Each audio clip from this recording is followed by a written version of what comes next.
it's recording. I'm an amateur when it comes to this, so okay. So, hi everyone, welcome back. I'm here with my friend Helia today. And Helia, you want to tell us a bit about yourself? My name is Helia.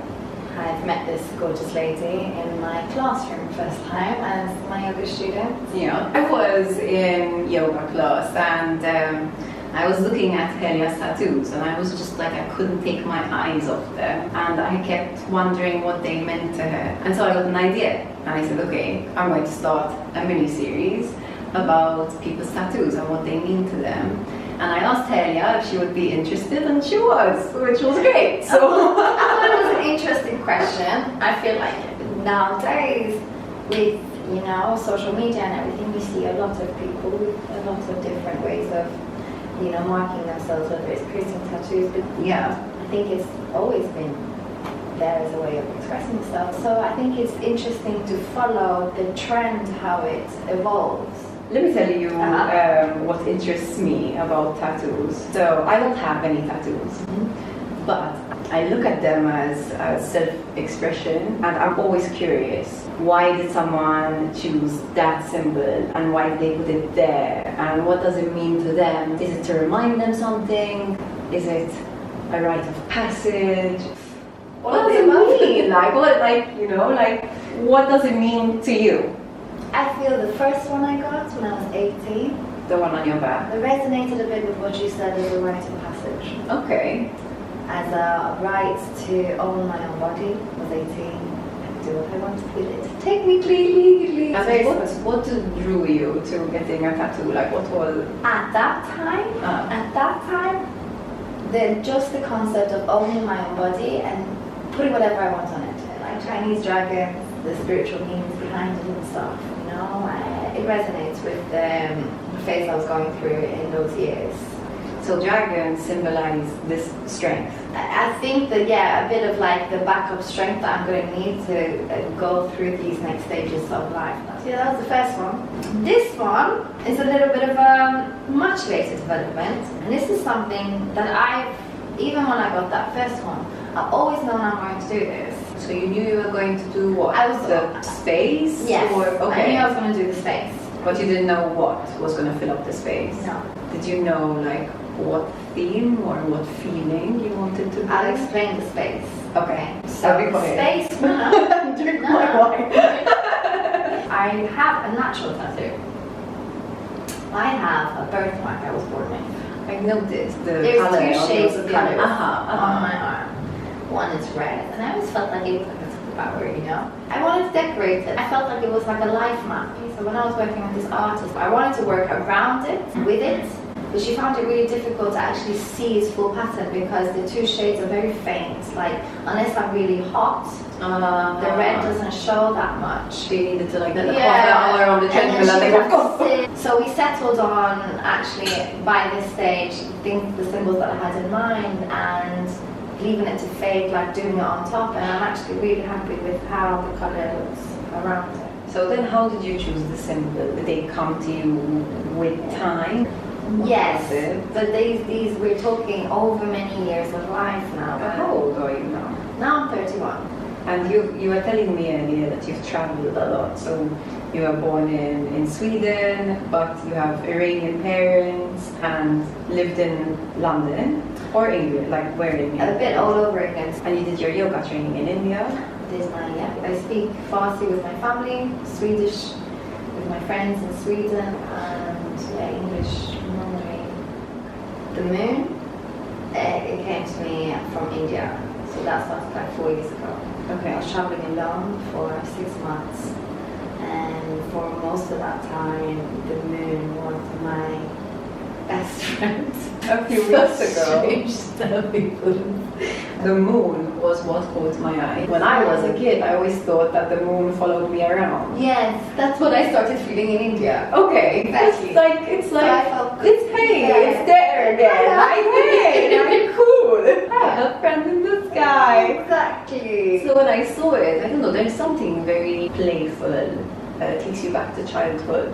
Like for me, this is what I see in your moon. And in a way, it kind of reflects your character. It's very, very playful. You know, even your yoga sessions are very playful, very welcoming. I walk in and you're like, hey, you know, like arms open, big smile. It's fun. So happy that you feel that way. It's so nice that you see that because you nailed it. When you were traveling, Yes. you kind of felt that your adult conditioning was kind of Stripped stripping away. layer by layer by layer. It's just like, you know.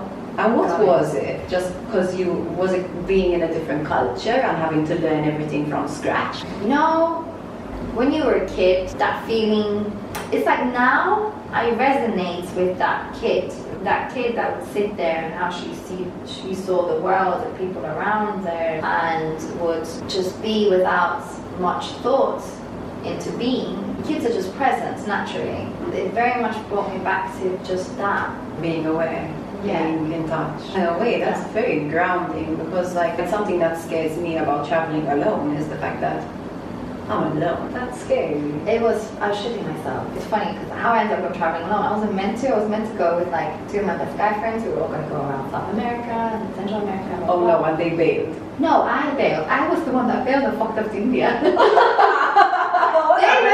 They went to the States and I didn't want to go to the States. I was like, I'm going to meet you guys in South America. And they were like, it was amazing because we would Skype and everything all throughout the journey. Oh, how cool. Okay, Yes. so you still had a connection, but it was... Every now and again, easy. when I got Wi-Fi, I mean, this was like... But still, it's not the same.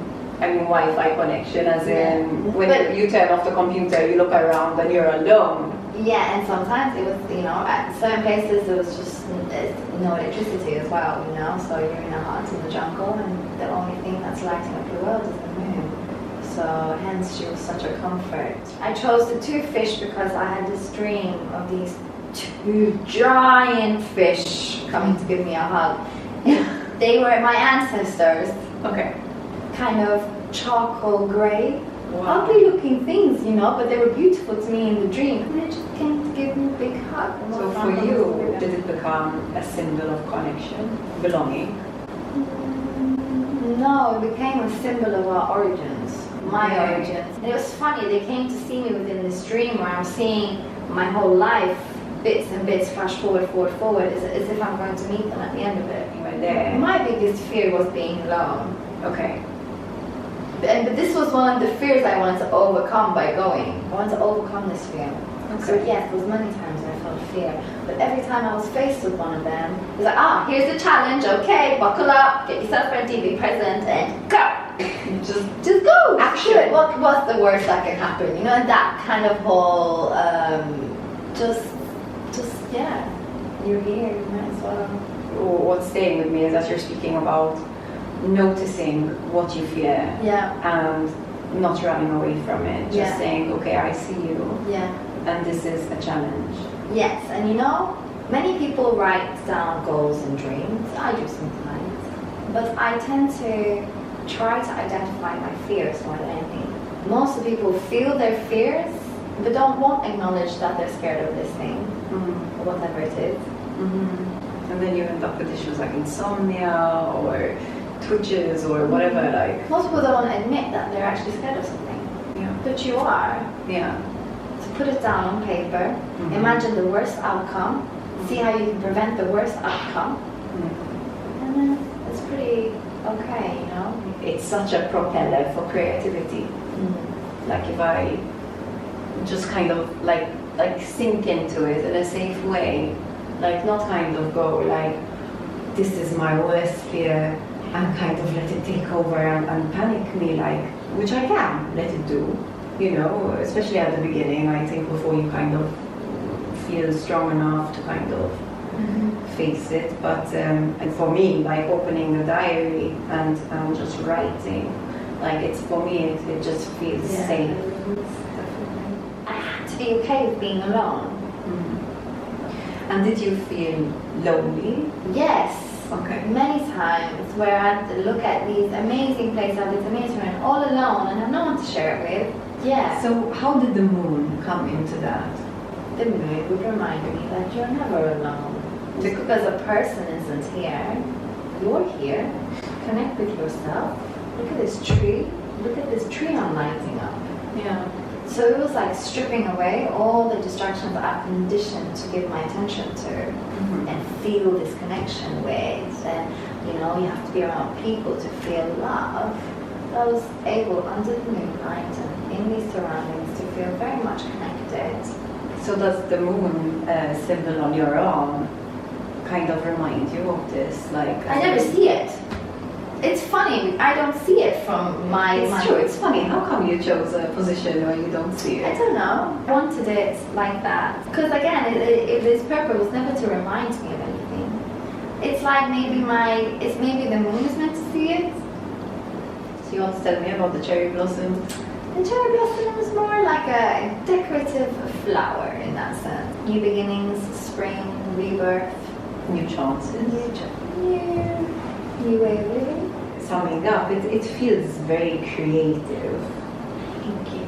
Kind of tell the life story, like it's not finished. There's many things that I have in mind, but it will just appear. It's probably the first time I've really sat and explained it, and I wonder in a year's time, if you ask me the question, would I say the same thing, or would these symbols have changed for me? We're always evolving. Yeah. Thank you so much. Thank you for having me. I loved this. I really enjoyed it. I hope you did too. Yes, really, I did. Cool. I'm glad. I hope you guys enjoyed it. This is going to be like a mini series, so I will have other people here telling us about their tattoos. Give us a like if you like this video and subscribe for more. Sending you love. Bye. Namaste. Namaste. Thank you.